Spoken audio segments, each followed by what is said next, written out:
ಆ ರಾವಣನಿಂದ ನಿನಗೆ ಯಾವ ಅಪಾಯವೂ ಆಗಲಿಲ್ಲ ತಾನೆ? ಇಲ್ಲ ರಾಮಚಂದ್ರ, ನಾನು ನನ್ನ ಪರಾಕ್ರಮವನ್ನು ತೋರಿದೆ, ಅವನು ತನ್ನ ಪರಾಕ್ರಮವನ್ನು ತೋರಿದ. ನಾನು ಕೆಲವು ಪೆಟ್ಟುಗಳನ್ನು ಕೊಟ್ಟೆ, ಅವನು ನನಗೆ ಕೆಲವು ಪೆಟ್ಟುಗಳನ್ನು ಕೊಟ್ಟ ಅಷ್ಟೇ. ಅವನು ಕೊಟ್ಟ ಪೆಟ್ಟಿನಿಂದ ನಿನಗೆ ಗಾಯವಾಗಲಿಲ್ಲ ತಾನೆ? ಇಲ್ಲ ಲಕ್ಷ್ಮಣ, ಅಂತ ಗಂಭೀರ ಗಾಯಗಳೇನೂ ಆಗಲಿಲ್ಲ. ಆದರೆ ನಾನು ಹೋದಿದ್ದು ಶ್ರೀರಾಮನ ಪರವಾಗಿ ನನ್ನ ಕೈ ರುಚಿಯನ್ನು ತೋರಿಸಲು ಮಾತ್ರ. ಇಲ್ಲದಿದ್ದಲ್ಲಿ ಅವನನ್ನು ಅಲ್ಲಿಯೇ ಮುಗಿಸಿ ಬರುತ್ತಿದ್ದೆ. ಸುಗ್ರೀವ ಮಹಾರಾಜ, ನೀನೆಲ್ಲಿ ಆಪತ್ತಿಗೆ ಸಿಲುಕಿರುವೋ ಎಂದು ರಾಮ ಆತಂಕಗೊಂಡಿದ್ದ. ಆತಂಕವೇಕೆ ರಾಮಚಂದ್ರ?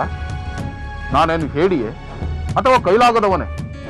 ಒಂದು ವೇಳೆ ಅಂತ ಸಂದರ್ಭ ಬಂದಿದ್ದರೆ ಹನುಮಂತನಾಗಲಿ ಲಕ್ಷ್ಮಣನಾಗಲಿ ನನ್ನನ್ನು ರಕ್ಷಿಸುತ್ತಿರಲಿವೆ? ಅಥವಾ ನಿನ್ನ ಬಾಣ ವಾಲಿಯನ್ನು ಕೊಂದಂತೆ ಆ ರಾವಣನನ್ನು ಕ್ಷಣ ಮಾತ್ರದಲ್ಲಿ ಕೊಲ್ಲುತ್ತಿರಲಿಲ್ಲವೇ? ಏನೇ ಆದರೂ ನೀನು ಯಾರ ಅಭಿಪ್ರಾಯವನ್ನು ಕೇಳದೆ ಹೀಗೆ ಹಠಾತ್ತನೆ ದುಡುಕಿದ್ದು ನನಗೆ ಸರಿ ಅನಿಸುತ್ತಿಲ್ಲ. ಇಂತಹ ಆತುರ ರಾಜನಾದವನಿಗೆ ಸಲ್ಲದು ಸುಗ್ರೀವ. ನೀನು ವೀರನೇ ಆದರೂ ನಾವೆಲ್ಲ ಏನಾಗುವುದು ಎಂದು ಚಡಪಡಿಸುವಂತೆ ಮಾಡಿದೆ. ಸುಗ್ರೀವ, ಇನ್ನೆಂದೂ ಇಂತಹ ದುಸ್ಸಾಹಸಕ್ಕೆ ಮುಂದಾಗಬೇಡ. ರಾವಣನಂತಹ ಪ್ರಬಲ ಶತ್ರುವಿನೊಂದಿಗೆ ಹೋರಾಡುವಾಗ ನಿನಗೇನಾದ್ರೂ ಆಗಿದ್ದರೆ ಗತಿ ಏನು? ನನ್ನ ಮಿತ್ರನನ್ನು ಕಳೆದುಕೊಂಡರೆ ನನಗೆ ಸೀತೆಯಿಂದಾಗಲಿ ನನ್ನ ಸೋದರರಿಂದಾಗಲಿ ಏನೂ ಆಗಬೇಕಾಗಿರಲಿಲ್ಲ. ನನ್ನ ಮೇಲೂ ನನಗೆ ತಿರಸ್ಕಾರ ಉಂಟಾಗುತ್ತಿತ್ತು.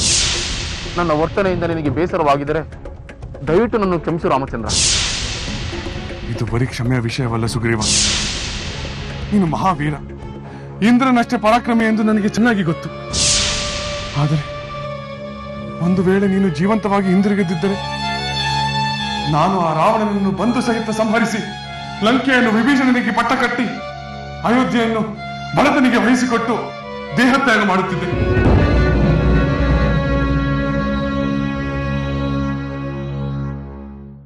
ಅವನನ್ನು, ಅವನ ಸೈನ್ಯವನ್ನು ನಿರ್ನಾಮ ಮಾಡುತ್ತೇನೆ. ನನ್ನ ಲಂಕೆಯನ್ನು ದಹಿಸಿದ ಆ ಹನುಮಂತನನ್ನು ನನ್ನ ಕ್ರೋಧಾಗ್ನಿಯಿಂದ ಸುಟ್ಟು ಭಸ್ಮ ಮಾಡುತ್ತೇನೆ. ಆ ನರವಾನರ ಒಂದು ಪಿಳ್ಳೆಯೂ ಉಳಿಯಬಾರದು.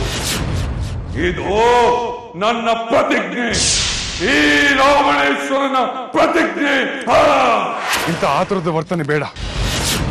ಸೂಕ್ತವಾದ ಯುದ್ಧ ತಂತ್ರದ ಮೂಲಕವೇ ಆ ದುಷ್ಟನನ್ನು ಎದುರಿಸೋಣ.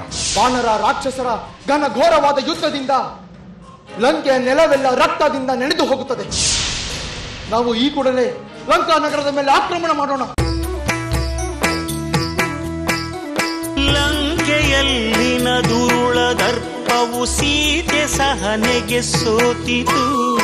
ಅಂಕೆ ಇರದ ಅಸುರ ಕುಲವು ರಾಮ